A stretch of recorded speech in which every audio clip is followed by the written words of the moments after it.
Hello and welcome into this week's edition of The Walkthrough. I am your host, intern Joe Machika. Big weekend for South Carolina sports as, Gamecock baseball takes the weekend series against Belmont by a score of 8-2. They lost the Saturday game 2-11. I'll get to that as well, get in depth with that. And they run ruled them today 12-1. Looked really good offensively. Get to all that. Men's basketball snapped a 2-game losing skid at Ole Miss. Looked really good. Disciplined as well for men's basketball. I'll also talk about that. And then lastly, Gamecock football, losing James Coley, the wide receivers coach, to UGA. That's going to be a big story as we go throughout the week. So wanted to touch on that as well. But settle in. Thank you for joining me on the walkthrough. We'll start with Gamecock baseball. Obviously, they didn't start too well, or they started off well. Rain delay got them on Friday. Eli Jones started the game off, looked great before the rain hit. Had, I believe, 3 or 4 strikeouts. And then Tyler Pitzer comes in, steals the show after the delay. Pretty disciplined hitting on Friday as well. So that's a big thing. And then, being able to take that game 8-2 after the rain delay, you had an hour-long rain delay that throws a lot of things off. This Belmont team was really good coming in, 4-1, I believe, entering this game. So very big win. Excuse me. To be able to get it after the rain delay, it was very big. And then so you go Saturday right after the rain on Friday. Dylan Eskew Day, you had a chance to rally back, and he didn't necessarily. You want to flush Saturday's game if you're South Carolina, right?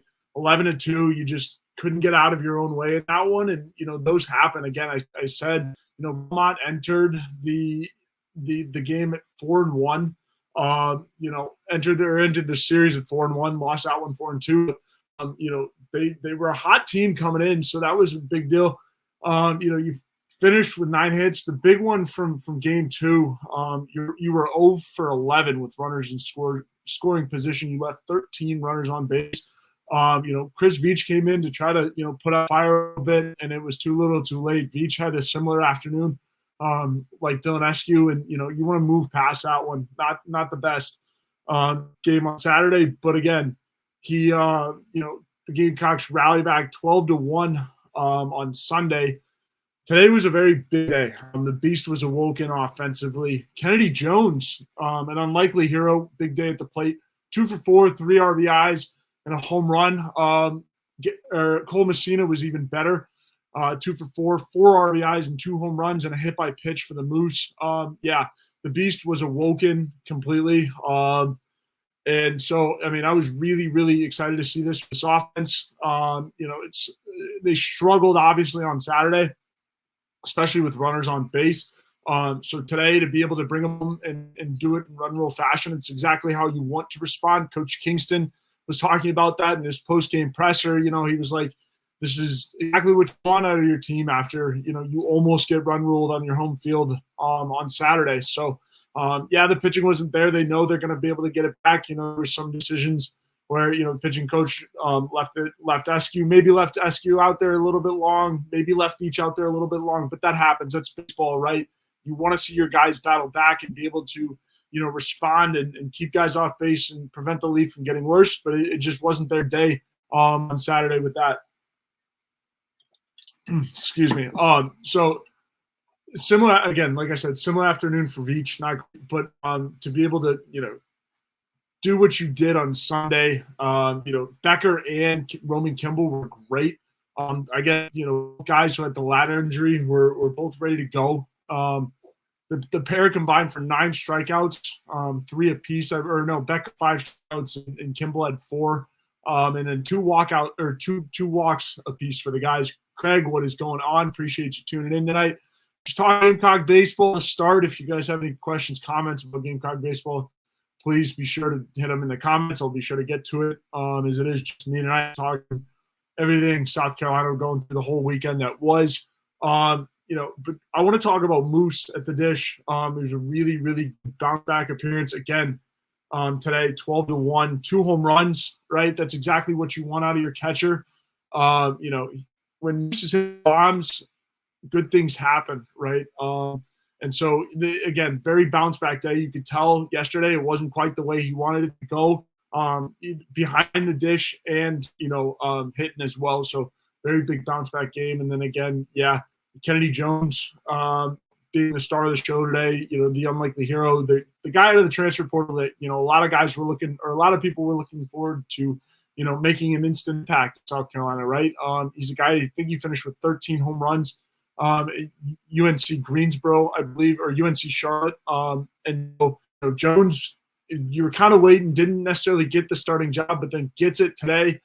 It was very, much needed performance for the Gamecocks. Woke everyone else up. And Jones, led the game off. And that was big to get Blake Jackson some rest. And Kenny Jones, if he can do that all season, that's a really big deal. He's going to continue to be that guy that's either going to pinch hit, be substituted in the rotation when you have guys banged up. Because, again, you can knock on wood all you want here, but, you're going to need guys to stay healthy in college baseball. And, you're going to have to go to your rotation, especially in the SEC. And for Kennedy Jones playing as well as he is when rotated in is huge. So when you need Kennedy Jones to be good, you will. I think the staff had full faith in him to do so, right? To step up when called upon. He was a transfer, again, kind of headlined the transfer class, guy with power out there in left field. So it was a pretty big deal for Kennedy Jones. And then, Messina. These guys picking up the slack where the rest of the offense lacks, right? Petrie didn't have the best, Petrie did have the best, have a pretty good day at the plate today. 3 for 4 as well. And so, it's not the best day. But again, Brewer, 2 of 3. So whenever, there are guys in this line, when this lineup is working efficiently, it's the usuals, aren't necessarily hitting well. These guys can, really turn up the volume. I thought this weekend series was pretty good from Petrie overall. Again, you want to wipe the 2-11 game, just the entire roster really. But just pretty all around good series for Gamecock baseball. And then obviously you go into this week, right? You've got the midweek against UNC, or you've got the midweek against Gardner-Webb, excuse me. So you got to take care of business there.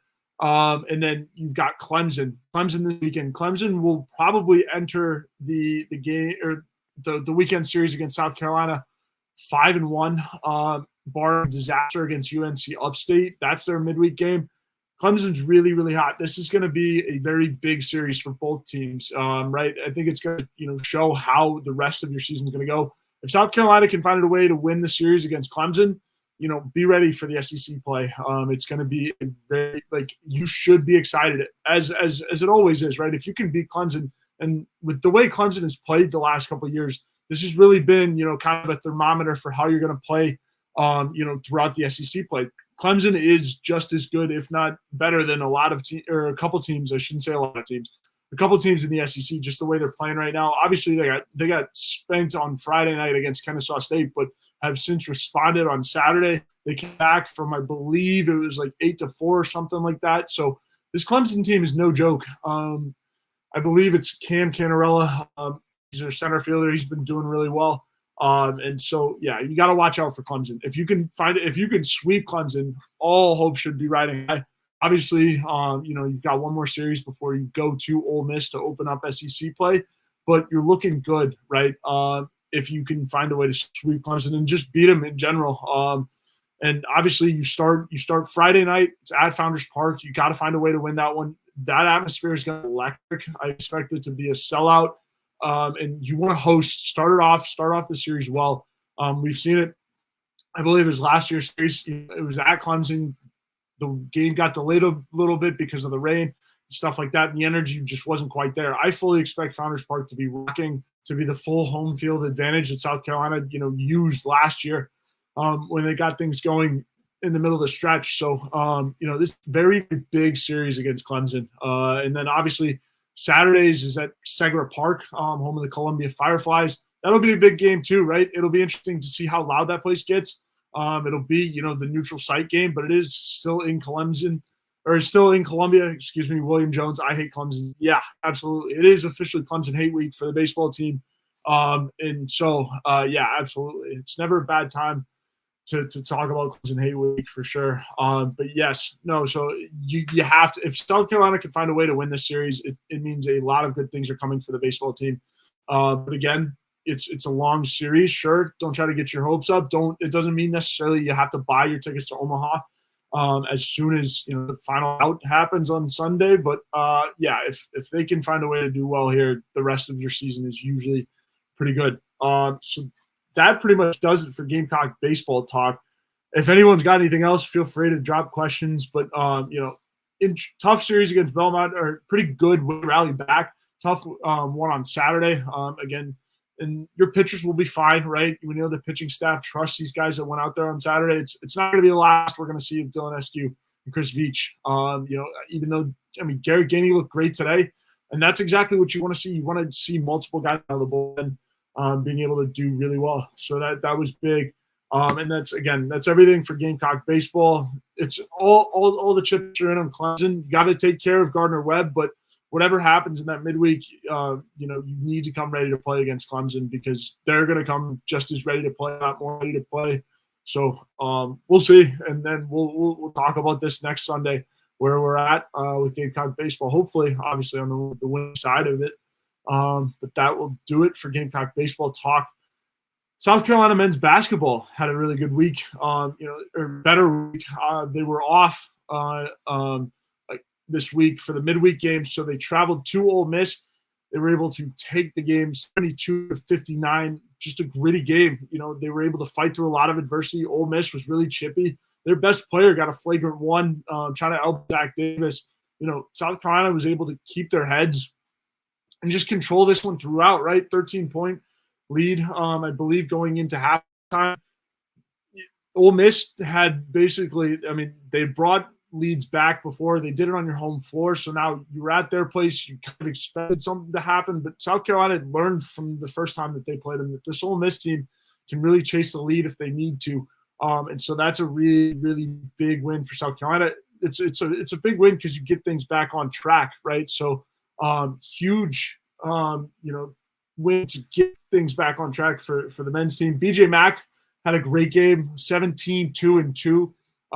We talked to him on the hard foul this week. I don't know if that's some kind of bump or something, but that was big. 17-2-2 for BJ.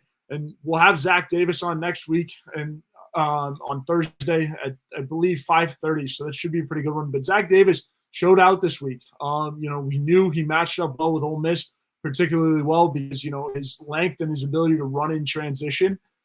He finished with 14 points, 9 boards, right? You need guys to be able to adapt. This men's team has shown, just like the women's team as well today. I'll talk about them as well because I was covering the game for Chris Wellbaum.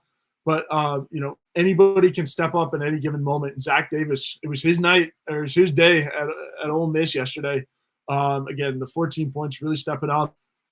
You needed him the most. Was able to make shots, get in the paint, and then rebounding was the biggest thing because, your paint presence was mostly locked up. Josh Gray didn't have the best of games. But yeah, Zach Davis stepping up when his team needs him the most. And then Kobe Wright's another guy I thought also had a really good game. 10 points off the bench. He's been a really, really, really good in support for the guards, for Michi Johnson, Talon Cooper. Able to score when those guys aren't necessarily. It's been huge. So Jacoby Wright, another big game.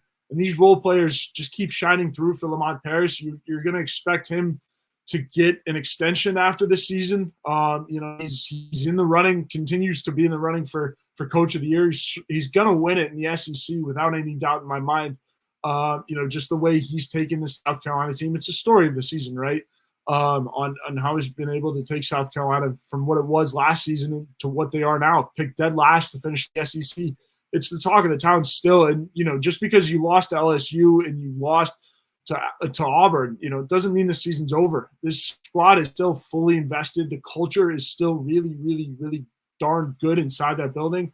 And, it showed. It showed on Saturday.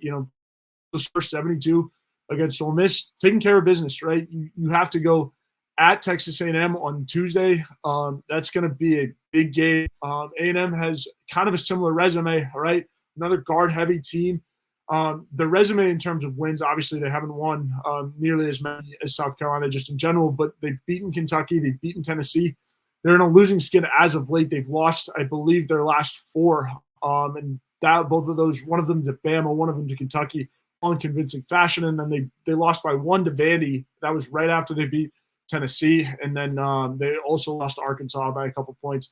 So this team has to be ready for A&M, because they're going to give them a really good game. And then after that, right, you get to come home. So you have to take care of business on the road. This team knows this. It's a really, really big game at A&M. They can beat you, right, if you're not careful. So got to bring your A game, and then you can kind of relax. You've got Florida, not necessarily relaxed because Florida's a big game too, and they're a really good team as well. But Florida and Tennessee at home, you get a little bit of home cooking. You've got seniors as well. It's going to be big for this team. You've got a lot of seniors, a lot of guys going pro.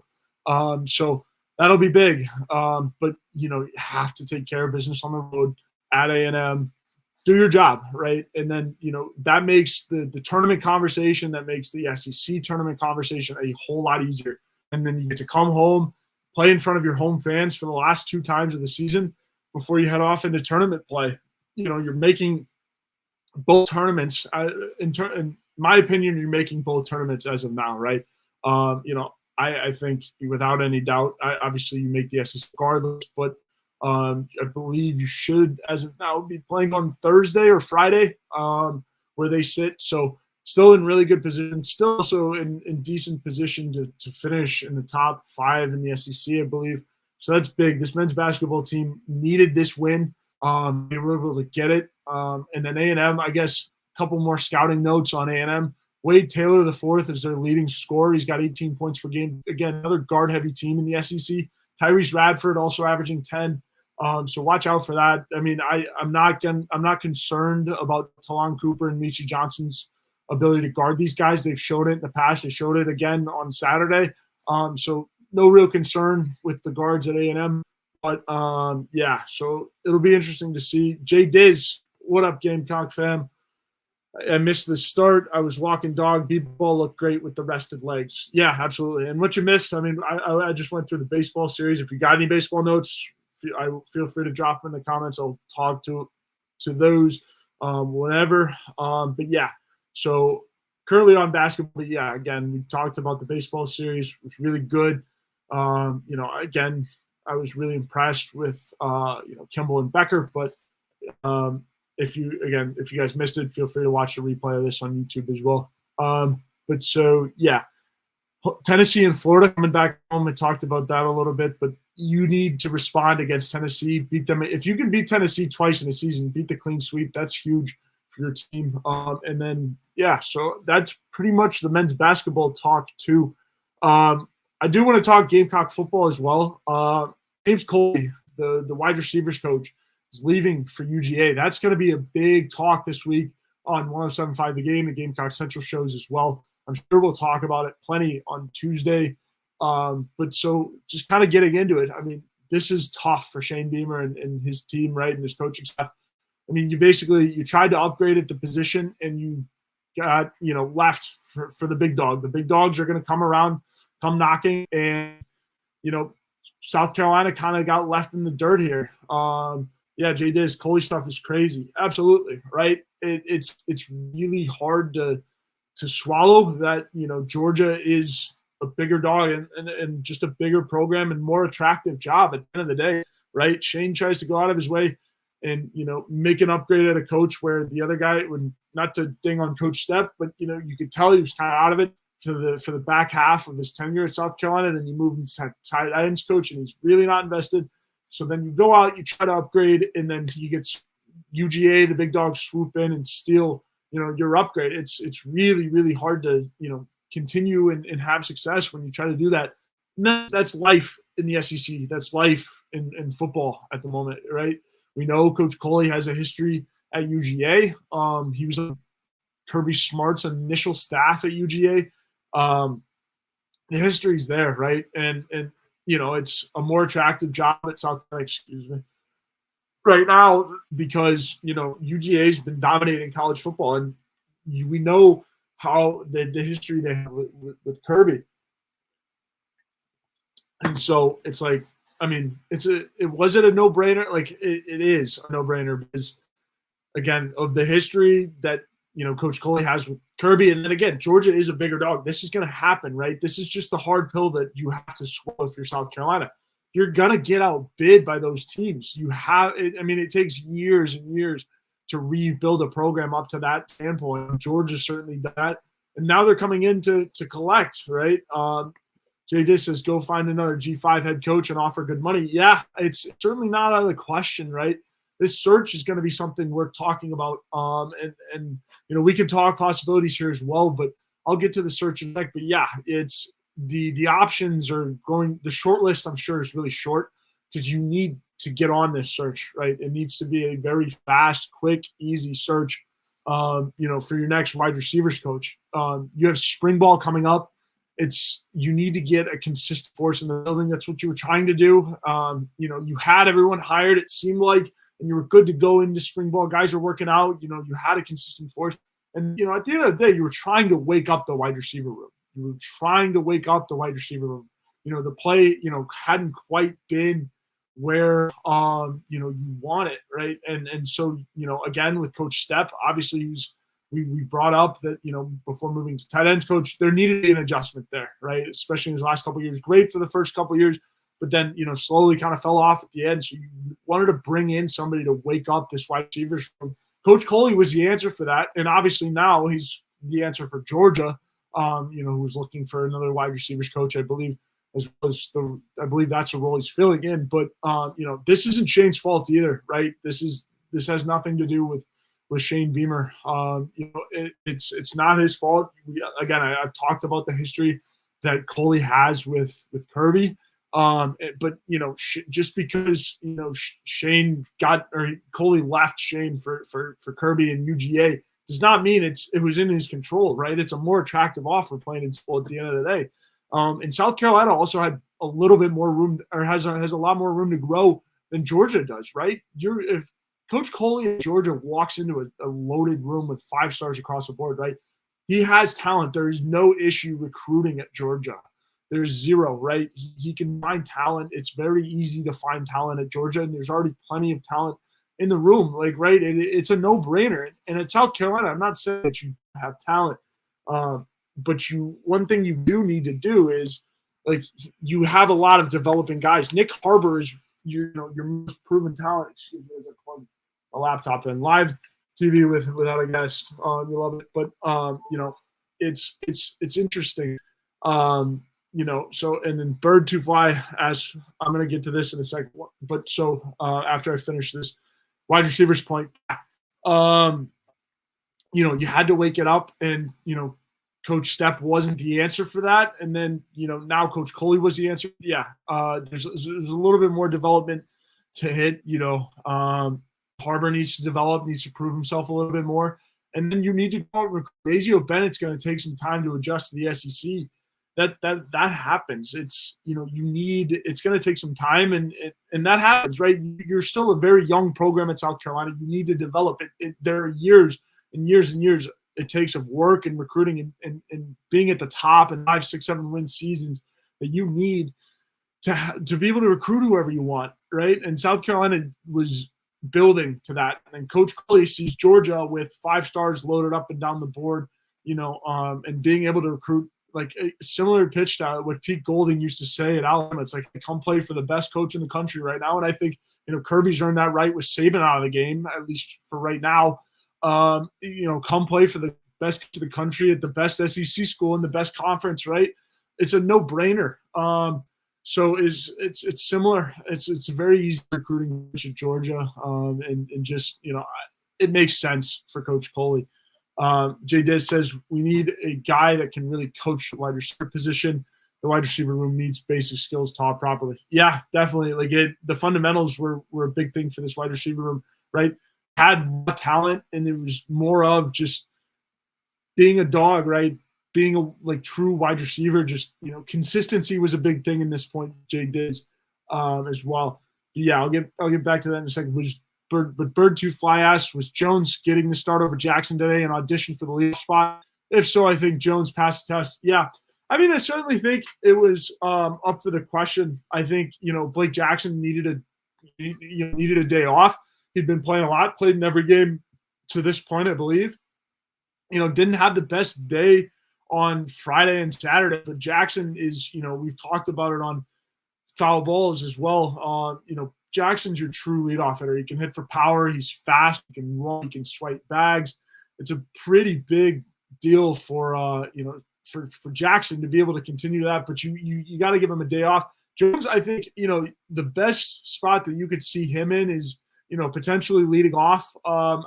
Jackson was good in left field as well. You have Brewer center, but it's going to be a rotation, right? I think it is going to be a competition from here on out to see who can lead off. I think obviously Jones doesn't have as much speed as Jackson, but Kennedy Jones is more of a Kyle Schwarber style leadoff hitter. Big, can lead off for power, true in left field. Jackson brings a little bit of both to that. Jackson certainly isn't as fast as Dylan Brewer or Will Tippett, but again, he gets the job done in the leadoff hole. He can swipe a bag if you need him to. And so, yeah, it'll be interesting, bird to fly. I will say this: watching these two kind of duke it out to see who's going to be the starter in right or in left. It's going to be interesting, right? Because Kennedy Jones, again, like you said, he passed the test in his first audition for the leadoff spot. So I both guys are really good. It's never a bad problem to have have too many options, right? And you just want to find the best ones that work when you get into SEC play. And when you get into SEC play, having options that are hot too, like coming off the bench. I think regardless of who starts, to be able to have guys that are continuing to hit well off of the bench is key, right? Because you're gonna hit slumps. There will be slumps in this schedule. Players are gonna run dry. There are gonna be slumps in this schedule where players aren't having the best offensive success. So when you have guys that can rotate in that are hitting well already, it makes a world of a difference, right? And we talk about that for the pitching staff as well. Becker and Kimball went today. I would expect Becker to slide into that role for the starting role for SQ next weekend against Clinton. But we'll see. But I fully expect SQ to either come out of the bullpen or start the midweek game against not Webb. But the midweek game is after Clemson, so they'll have a full bullpen when they get there as well. But I liked what we saw from Jones today. He was a spark that they needed. Saucy Ken, as he's known on the Twitter streets, the guy has so much drip, and so happy for the kid to step up. And I think he is a Garnet Trust athlete, so we'll be sure to get him on foul balls as well. So be sure to stay tuned for that as well. But going back to Jay Diz's comment here, we need a guy that can really coach a wide receiver position. The wide receiver room needs the basic skills taught properly. Yeah. Excuse me, I've got a cold as well. So appreciate you guys bearing with me here. But so where were we? So the wide receiver room, again, you need a spark. You need a guy that's going to be able to go in there and recruit. Somebody ideally with NFL experience, and you want this search to happen quickly. I don't think Shane's going to be messing around with this wide receiver search. And again, this kind of thing is, it happens in modern day. I think it's going to be talk of the town this week, and the promotion and who you're going to go get. But then and you want this hire to be the last hire that you make this offseason. Plain and simple. You need it to be the last hire you make this offseason. So that's huge. And you want to be able to develop talent. I think that's another big thing. And recruiting. What this comes down to is recruiting and being able to develop and the fundamentals, right? Because you have a lot of, again, young receivers. Nick Harbor's sprinting right now. And so you're going to need a coach that's going to be able to shake a fire under some of these guys' rear ends, because you have a lot of guys. You have the competition factor already, right? You have a lot of talented guys. So now you just need to make sure it's like healthy competition, make sure you're getting the most out of your guys, right? Because them competing against each other only goes so far. You need to add to the competition, make sure that the competition is always there throughout the year, right? I think, there were points in the year where the wide receivers, looked good. They looked like competing, playing well, playing hard. And then, it just kind of fell off. This team would kind of go in ruts. in certain position groups where the consistency would just fall off the face of the earth, right? And so that's what you're seeing this offseason is Shane going to hire guys that help with the consistency aspect of everything, right? The consistency. You need to continue to play well from point A to point B, right? As soon as, obviously, from the start of your season to the end of it. But there's a good consistency and a bad consistency, but you can't just show up and then have your team fall off the face of the earth and your position group fall off the face of the earth. South Carolina's they did that last season. That was kind of how that team looked. And so now you need coaches that are all going to be on board, that everyone's going to be bought in, and you have to restart. You had a reshuffling of the deck internally, from a coaching staff standpoint to a positions of need standpoint, from a recruit standpoint, and transfer portal guys. You weed out the guys who are going to be toxic, or we're potentially going to be toxic in that offseason as well. So spring ball is going to be interesting. It's coming up. Obviously the spring game being on April 20th. So it's really close. Practice kicks up here in a couple of weeks. I don't know if this week, next week, but you need a wide receivers coach at the end of the day. And that's going to be a big deal. So yeah, we'll call this the midweek, or the midpoint. I do want to talk to you guys about our ads really quickly. First off, our good friends over Liberty Tax. It's tax season. So I'll talk to you guys about our good friends over at Liberty Tax. Tax ID is an uncertain thing you get right before doing your taxes, but you don't have to go on. The tax team at Liberty Tax in Irmo, Lexington, and Columbia walk you through the process. Clear up any confusion and guarantee you'll get the biggest possible refund or money back. It's tax time. If you're in a hurry for a refund, call in the tax team at Liberty Tax. They're fast, accurate, guaranteed. On the other hand, if you think you might be owing Uncle Sam, talk to the tax team to make sure you're not paying more than you should owe. They'll find every possible deduction for you.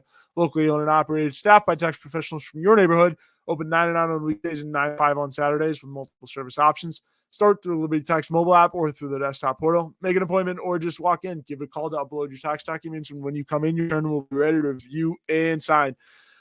Give them a call on your screen right now. And for those listening, 803-462-5576. Once again, 803-462-5576 for all of your tax needs this tax season. And then this show is also brought to you by our good friend Clint Hammond of the Movement Network. He's above us on all of our Gamecock Central live programming. Give them a call in need of help with your mortgage. Give her a good call on our good friend Clint Hammond of the Movement Mortgage Network. He's been in the mortgage industry since 2003, which allows him to help everyone from the first-time home buyer to the complicated and complex jumbo buyer. Whether you're looking to purchase a new home or refinance, nothing is more important than a well-thought-out financial strategy that comes with 5-star customer service.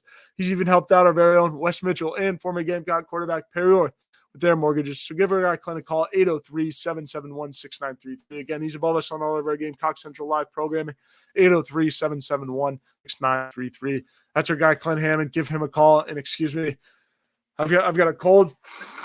So thank you guys for bearing with me tonight. That pretty much. We do have to talk about the women's basketball team too, because they won pretty convincingly in Lexington today. William Jones says complacency.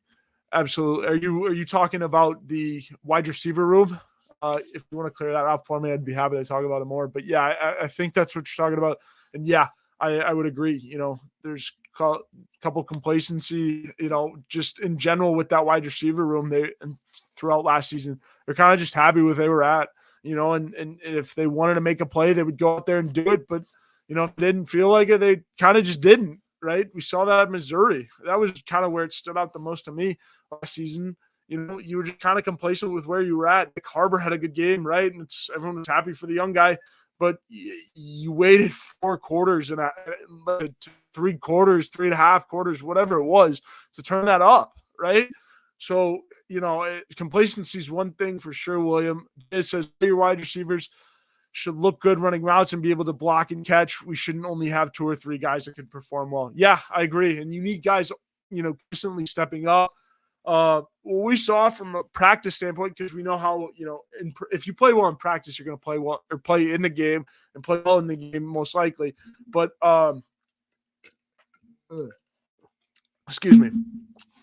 So if you're going to play well, you can play in the game.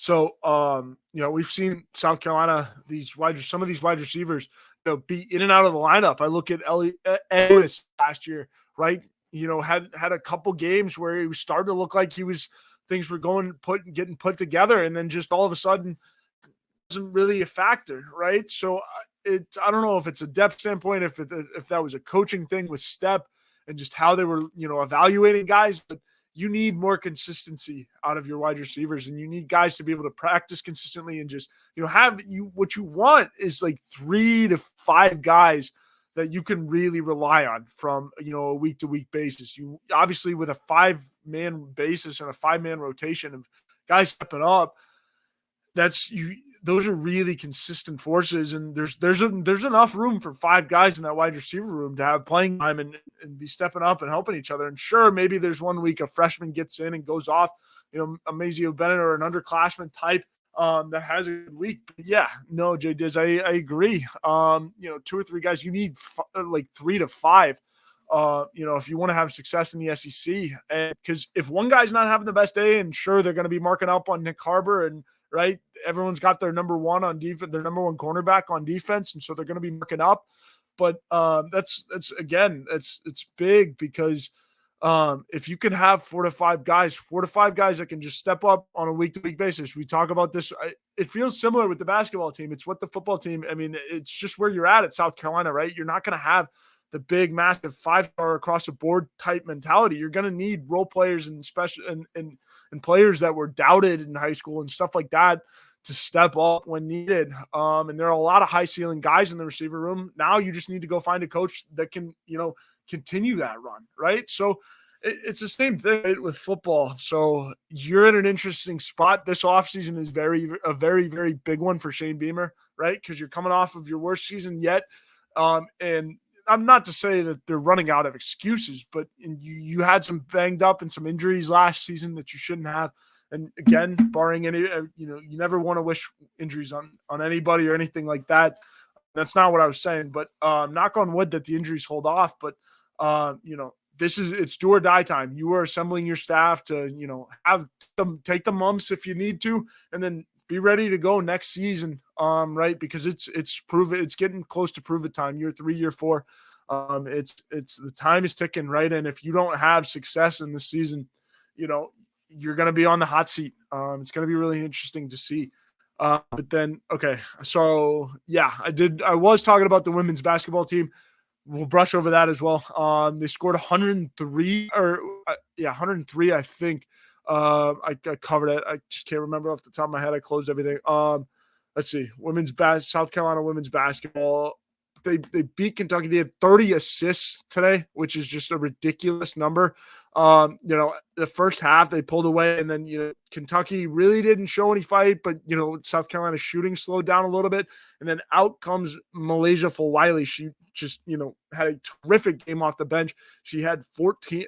I think she finished with 14. And she quickly in that series in the second quarter, 103-55 was the final today.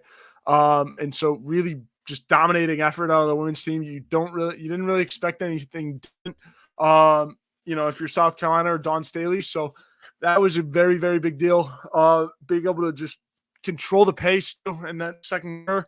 The shooting never really slowed down either. They were shooting, I think they finished 66%. They were shooting 80% from 3 throughout this game. And then obviously a couple attempts when the game was already over. It didn't go quite your way, but man, oh man, like this team is really, really darn good. And so, it was a rout in Kentucky. And then they had 6 players in figures for South Carolina. Shout out to Gamecocks Online for that stat. Bree Hall led all scorers. Fulwiley, again, she finished with 17 off the bench. Fulwiley was 12 of 12 from the free throw line. Really, really good day for South Carolina from the free throw line. And then another thing I did want to talk about with this team is you were missing Cardoso, one of your best players, right? For depth. Because she was resting. She had a long trip with Brazil, just making sure that she can recoup and prepare to be able to take this thing down the stretch and into March Madness through the SEC tournament. You're the best team in the country without any doubt, and you should be able to take wire to wire. And so to be able to rest Cardoso today and do what she did was awesome, right? Everyone stepped up. This team is really, really, really good. And it's crazy to think. Obviously, the main thing with this team is like you lost all the freshies, right? So, and then you're stepped up with all of the young guns that Dawn Staley has recruited to just come out and play basketball. So it's really big. But yeah, the defensive efforts from the guards and just everybody was great. South Carolina, I believe they finished with 10 blocks and 11 steals.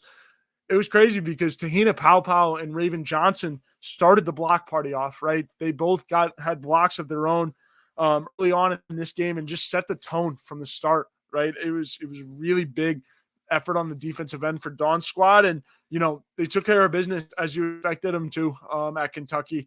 And, they continue to roll throughout the rest of their schedule. And I don't see anyone that's going to stop this team, especially if they can play like they do. Obviously, you worry if, is this team going to lose? Like, oh boy, like, do they need to lose?